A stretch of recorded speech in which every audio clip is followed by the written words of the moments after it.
Police के अधिकारियों से भी हुई है, बिल्कुल सच है। लेकिन सच ये भी है कि सरकार ने भी लापरवाही बरती है, ये भी एक कड़वा सच है। क्योंकि सरकार इस बात को जानती है कि कौन लोग वहां ज्यादा संख्या में जा रहे हैं और उनके जीने और मरने से कोई फर्क किसी को पड़ता नहीं। लेकिन गलती हमारी भी है, मैं इस बात को स्वीकार करता हूं, गलती हमारी, हमसे बड़े पुराने नेताओं की, हमारे आंदोलन की गलती है कि हम लोग अपने निकम्मे समाज को समझाने में कामयाब नहीं हो पा रहे। बाबा साहब का इतना बड़ा स्टैचू लगाते हो, घरों में बाबा साहब की तस्वीर लगाते हो, घरों के बाहर बाबा साहब के पोस्टर लगाते, इतने बड़े बड़े बैनर लगा रखे हैं मैंने देखे इस बस्ती में, और फिर भी इन नकली बाबाओं के पास जाते हो।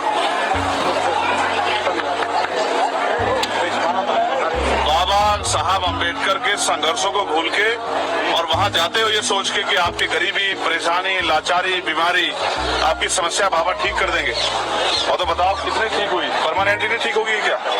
अब इतने लोगों को कोई परेशानी नहीं होगी जितने लोग मर गए हैं, इनको कभी कोई परेशानी नहीं होगी जिंदगी में, लेकिन इनके परिवार को जो परेशानी होगी वो परमानेंट ही होगी, बहुत लंबी, जब तक ये जिएंगे। जिसने अपनी बहन खो दी, जिसने अपनी माँ खो दी, जिसने अपनी बेटी खो दी, जिसने अपना बेटा खो दिया, उनके जीवन में सदैव के लिए अंधेरा हो गया। महसूस करो, अगर हम अपने लोगों को समझाने में कामयाब हो जाते कि अपने महापुरुषों के रास्ते पे चलना है और वो लोग महापुरुषों के रास्ते पे चलते तो ये दिन थोड़ी देखना पड़ता, तो हमें अपने अंदर भी झांकना चाहिए। और इसका कारण ये है कि जब मैं पार्लियामेंट में बोल रहा था तो मैंने कहा था कि देश आजाद हुआ लेकिन धन धरती राजपाट में बंटवारा नहीं हुआ।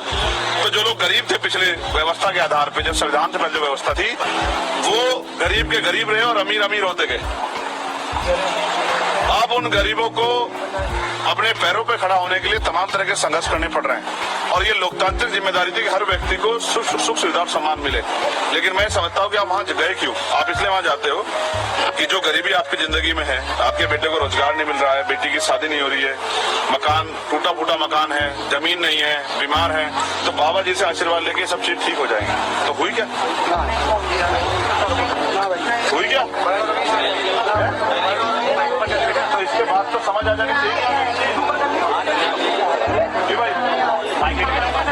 अगर इसके बाद भी समझ नहीं आ रही है तो फिर भाई आप अपनी मौत के जिम्मेदार खुद ही होंगे। फिर किसी को क्या कोसना, किसी को क्या बुरा कहना। वो अलग है कि सरकार ने आपकी जान की कीमत 4 लाख रुपए लगाई, 2 लाख रुपए स्टेट सरकार ने और 2 लाख रुपए सेंट्रल की सरकार ने। उनको लगता है कि आपके जीवन की कीमत 4 लाख रुपए, जबकि सत्य नहीं। मेरा ये मानना है कि कम से कम 25-25 लाख रुपए का मुआवजा सरकार को देना चाहिए।